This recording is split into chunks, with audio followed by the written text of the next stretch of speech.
La comunicación ahora es con el diputado Fuad Chahín para profundizar y saber un poquito más de este tema. Diputado, ¿cómo está usted? Muy buen día. Muy bien, muy buenos días, Patricio. Diputado, yo no sé si alcanzó a ver o a tener audio de la nota que recién miramos, en la que el presidente Piñera le concede una entrevista a la radio ADN. Es allí donde dice que tal vez el error del director del Servicio de Impuestos Internos haya sido no comunicar oportunamente y en términos claros a su superior, el ministro de Hacienda. Pero hoy, que se sabe que ese informe que él citó en esa misma entrevista, donde textualmente al periodista Fernando Paulsen le dice que leyó un informe que ahora nos enteramos que no existe, parece ser un error bastante más grave que ese error menor que él describía ahí en la nota, ¿no? Por supuesto, además el presidente de la República cae en un error jurídico porque las condonaciones superiores al 66% deben ser autorizadas por el director nacional del servicio. Y en la comisión investigadora, el director Julio Pereira tuvo que reconocer que fue él quien dio esa autorización. Él no se había inhabilitado como lo obligaba la ley porque tenía un conflicto de interés y por lo tanto vulneró el deber de abstención, al igual que su subdirector jurídico Mario Vila. Eso es lo que dice de manera clara y categórica este informe, que sí es un informe de la Contraloría General de la República, que es el informe final de auditoría al Servicio de Impuestos Internos.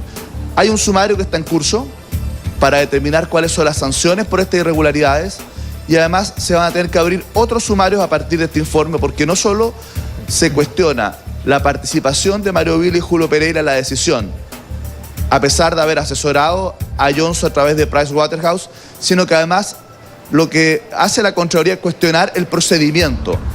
Aquí no está de alguna manera acreditado que la condonación efectivamente se apega a una de las causales establecidas en la ley para poder condonar en ese monto. Además, se establece que hay un conjunto de condonaciones, no solo estas, que se hacen por correo electrónico sin ningún fundamento, ni jurídico ni de hecho. De la misma manera, se señala que hay un conjunto de condonaciones con solicitudes incompletas e incongruentes por montos multimillonarios que ni siquiera se tomó el tiempo de poder analizar, observar si estaban correctas esas solicitudes.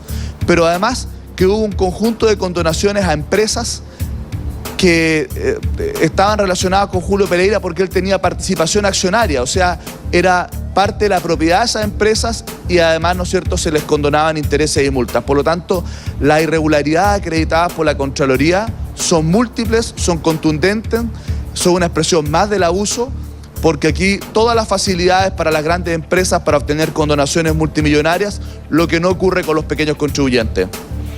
Sí, da la sensación de que una persona que está a cargo del Servicio de Impuestos Internos no debería tener propiedad accionaria de las empresas o mientras esté en el cargo debería congelarla. No sé, yo estoy hablando solo a partir del sentido común. Quiero extenderle la pregunta, diputado, para mucha gente que a lo mejor en todo este tiempo que ha pasado de iniciada la investigación se perdió, se extravió. ¿Cuáles son concretamente las incompatibilidades de Mario Vila y de Julio Pereira para haber hecho esta condonación a Johnson? Usted ha hecho alusión en esta primera respuesta a una asesoría que le prestaban a la empresa vía la consultora Pricewaterhouse. ¿En qué fecha trabajaban ellos para esa consultora? ¿Trabajaron en paralelo a sus cargos? ¿Cómo es la historia? Ellos trabajaron en Pricewaterhouse, de hecho Julio Pereira, socio de Pricewaterhouse, encargado del área de planificación tributaria y por lo tanto le hacía la planificación tributaria a Johnson, y Mario Vila, abogado de Pricewaterhouse, y era el abogado patrocinante de los juicios que tenía el Servicio de Impuestos Internos contra Johnson. Por cierto, él defendiendo a Johnson, justo hasta antes de asumir sus cargos en el Servicio de Impuestos Internos. Es decir, ellos dejan Pricewaterhouse, dejan de asesorar a Johnson, se van al Servicio de Impuestos Internos y desde ahí le condonan 59.000 millones de pesos en intereses y multas. Y además, ¿no es cierto?, crean un procedimiento para poder pagar, para poder extinguir el capital que quedaba pendiente, 108 millones de dólares, con una bicicleta de giros, pago, imputación, devolución, después otra imputación, que permitió que con solo 8 millones de dólares se extinguieran deudas de capital, es decir, excluido intereses y multas de 108 millones de dólares. Por lo tanto, aquí estamos ante un tema simplemente inaceptable, vergonzoso, y nos parece muy curioso que el gobierno siga respaldando a Julio Pereira, que lo siga blindando. Es una autoridad de exclusiva confianza del presidente de la República. Necesitamos un Servicio de Impuestos Internos en manos de un director que dé garantías de transparencia, de ecuanimidad y de probidad.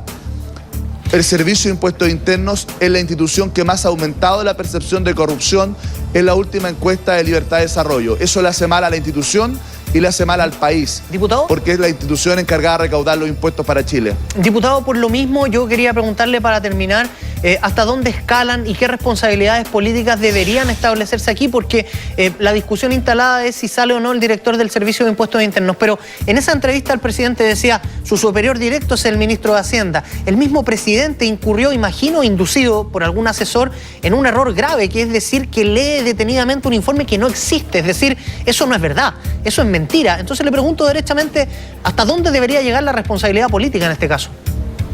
Nosotros lo hemos dicho, creo que aquí hay una responsabilidad política del ministro de Hacienda.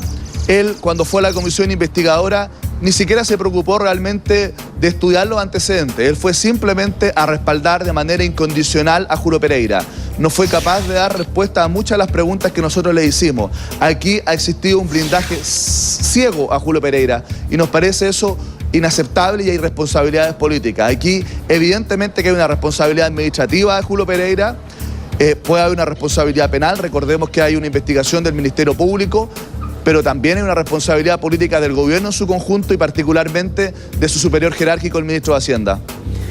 Diputado Fuad Chahín, quiero agradecerle la gentileza de comunicarse con Hora 7 tan temprano. Que tenga buen día. Muy buenos días, muchas gracias.